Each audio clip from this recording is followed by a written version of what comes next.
안녕하세요. 반갑습니다. 터닝나우입니다. 당뇨 인구 천만 시대 어떻게 할 것인가? 현재 진료를 받고 있는 환자 중에 95%가 만성 질환자들이다.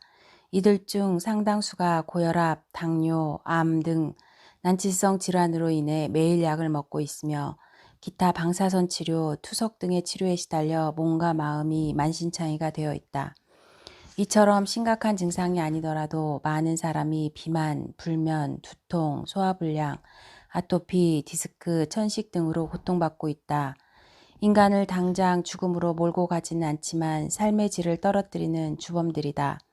먹고 싶은 것을 참아야 하고 싶은 일을 미루어야 하기 때문에 뭘 해도 진정한 기쁨을 느낄 수가 없다. 자연히 모든 생각이 부정적으로 흐르고 정신세계마저 황폐해지기 일쑤다. 얼마 전 조선일보에 한국 성인 1천만 명이 당뇨 증세라는 내용의 기사가 실렸다. 1천만이라고 하면 전 국민의 20%에 해당하는 수치요. 성인 인구로만 따지면 절반에 가까운 사람들이다. 당뇨 전 단계까지 포함시킨 수치이기는 하지만 옆에서 지켜봐야 하는 가족까지 포함시킨다면 우리나라 전 국민이 당뇨로 인해 고통받고 있다고 해도 과언이 아니다. 당뇨가 아니더라도 고혈압, 심장병 등 온갖 만성질환이 현대인의 건강을 위협하고 있다. 건강에 대한 오해 가운데 하나가 나이 들면 기본적으로 몸이 아플 거라고 생각하는 것이다. 기계를 오래 썼으니 고장나는 것을 당연하게 생각하는 것이다. 또 다른 오해는 의사가 모든 병을 고쳐주리라는 생각하는 것이다. 기계가 고장나면 수리공이 고치는 것은 당연하지만 우리 몸은 인간이 만든 어설픈 기계가 아니다. 인간인 의사는 만성질환을 고칠 수 없다. 현대의학을 비롯한 과학은 인체를 DNA 수준까지 해부하여 만성질환을 고칠 방법을 찾고 있지만 아직까지 당뇨를 완치한 경험을 갖고 있지 못하다. 의사는 사고 및 세균성 감염증에 대하여 응급치료를 할 수 있을 뿐이다. 인류 탄생 이후 긴 세월 동안 우리 몸은 생존에 적합한 방식으로 진화해 왔다. 큰 그림으로 놓고 볼 때 우리 몸에 발생하는 각종 질환은 병균 때문이 아니라 우리를 둘러싼 환경이 변화한 것과 그에 대처하는 우리의 생활 습관이 잘못된 뿐이다. 즉, 자연에서 멀어진 생활을 하기 때문에 우리는 아픈 것이다. 의사가 고치는 병이 있고 우리 몸이 스스로 고치는 병이 있다. 나는 의사가 고치는 병을 질병으로, 내 몸이 스스로 고치는 병을 질환으로 구분한다. 사고를 당하거나 병원균에 감염되어 질병, 콜레라, 장티푸스, 결핵 등에 걸리면 의사에게 응급처치, 치료를 받아야 하지만 혈액이 오염되어 있는 질환, 고지혈, 고혈압, 당뇨 등에 걸리면 내 몸 스스로 회복, 치유하도록 노력해야 한다. 인체는 본디 스스로 정상화하도록 만들어졌다. 굳이 외부적인 조치를 취하지 않아도 몸이 알아서 정상적인 상태를 지향하는 것이다.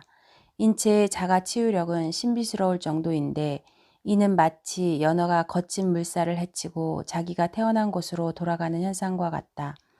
당뇨는 대표적인 만성질환으로서 의사의 치료에 기대기보다는 내 몸이 스스로를 치유할 수 있도록 나 자신을 도와주어야 낫는 병이다.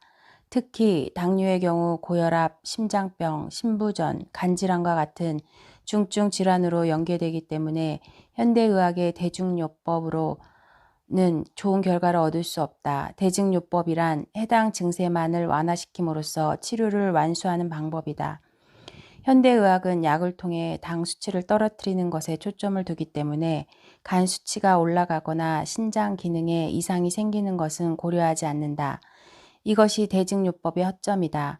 당뇨의 대부분은 혈액이 오염되면서 세포 간 소통이 사라지고 효소의 활성도가 떨어져서 생기게 된다.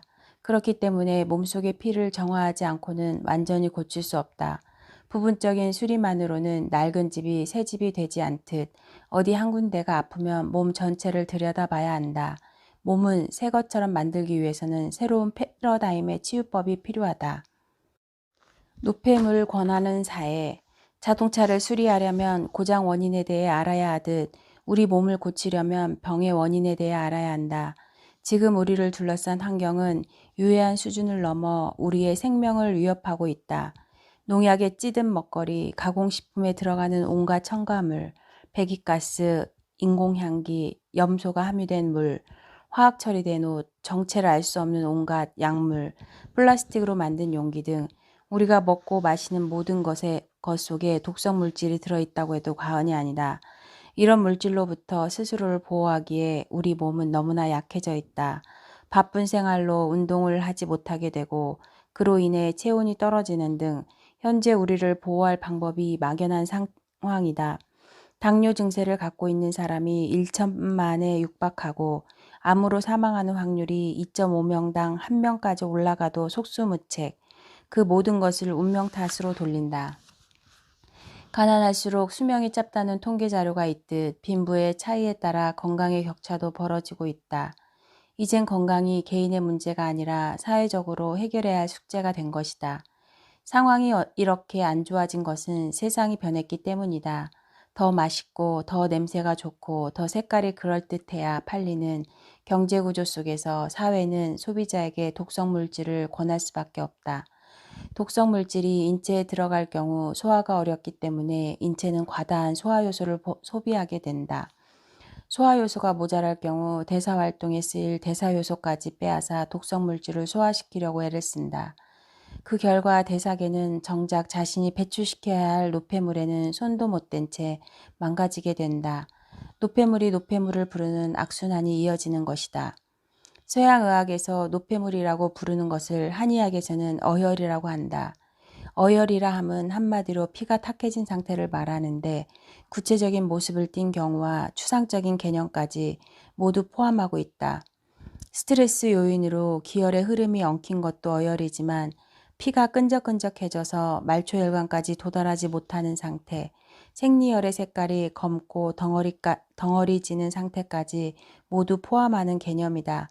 어혈이 심할 경우 혈관을 막는데 이는 신체 조직의 괴사로 이어지는 등 아주 심각한 상태로 발전하게 된다. 건강을 지키는 가장 좋은 방법은 독성 물질과 거리가 먼 생활을 하는 것이다. 하지만 도시에 집과 직장을 가진 현대인이 모든 것을 버리고 산골로 들어갈 수는 없다. 그렇다면 우리는 어떻게 건강을 지킬 수 있는 걸까?